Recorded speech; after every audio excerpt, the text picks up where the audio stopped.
Baiklah, assalamualaikum warahmatullahi wabarakatuh. Pertemuan pertama kali ini kita dalam mata kuliah mekanika teknik. Adapun yang akan kita bahas dalam pertemuan pertama ini, yang pertama adalah kompetensi yang ingin dicapai dari mata kuliah mekanika teknik. Kemudian yang kedua yaitu kontrak perkuliahan. Yang ketiga materi yang akan disampaikan nantinya. Kemudian yang keempat adalah referensi. Baik, kita lihat yang pertama yaitu kompetensi yang ingin dicapai. Adapun kompetensi yang ingin dicapai yaitu mahasiswa mampu menerapkan prinsip statika dan mekanika pada konstruksi mesin. Nah, ini kompetensi yang ingin dicapai dalam mata kuliah mekanika teknik. Kita lihat statika. Statika adalah salah satu cabang dari mekanika teknik yang berkaitan dengan analisis gaya-gaya yang bekerja pada suatu sistem yang diam atau statis dan setimbang. Sedangkan mekanika itu suatu ilmu pengetahuan yang mempelajari gerakan suatu benda serta efek gaya dalam gerakan itu. Ini kompetensi. Berikut kita lihat kontrak perkuliahan. Adapun kontrak perkuliahan mata kuliah mekanika teknik, yang pertama kita lihat komponen penilaian.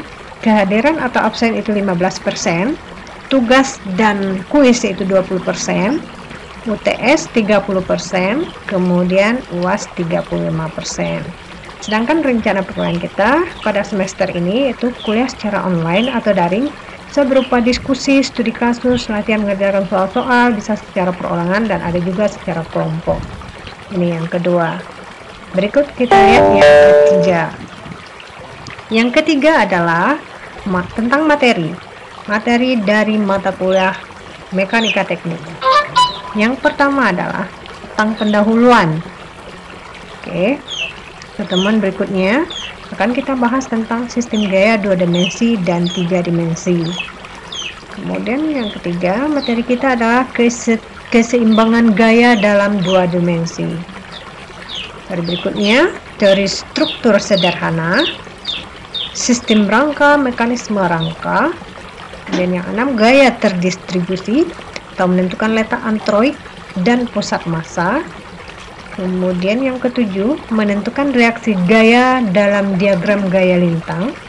Kemudian yang kedelapan, yaitu materi kita tentang diagram gaya normal, diagram momen lentur, SFD, dan PMD. Nah, ini untuk satu semester. Sampai UTS yang akan kita bahas anak 4 ini. Dari nomor 1 sampai nomor 4. Oke, kita lanjut. Oke, kita lihat pengantar mekanika. Kita lihat definisi apa itu mekanika.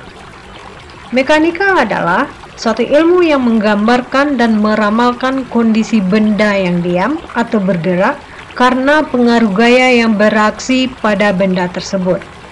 Ini definisi dari mekanika. Nah, mekanika ini dapat kita bagi menjadi 3. Yang pertama yaitu mechanics of rigid bodies. Yang pertama. Kemudian mechanic of deformed bodies. Yang kedua.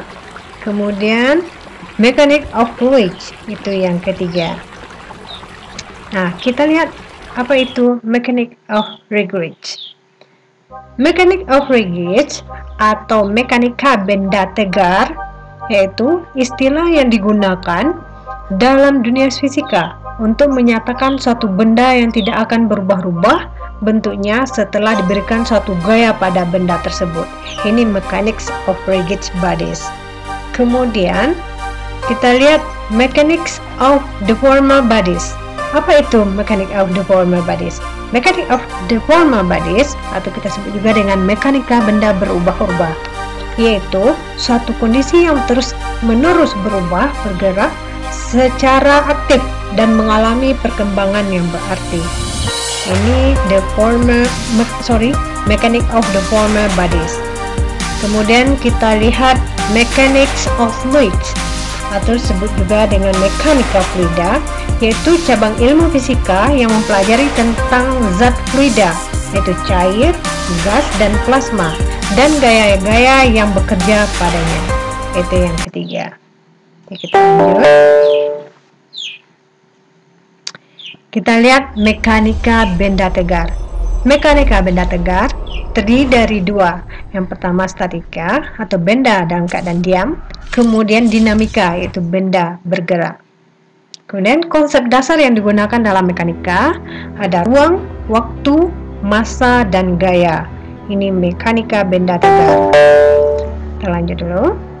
Kita lihat hukum dasar Sir Isaac Newton 1642 sampai 1727, yaitu ada hukum 1, hukum 2, dan hukum 3.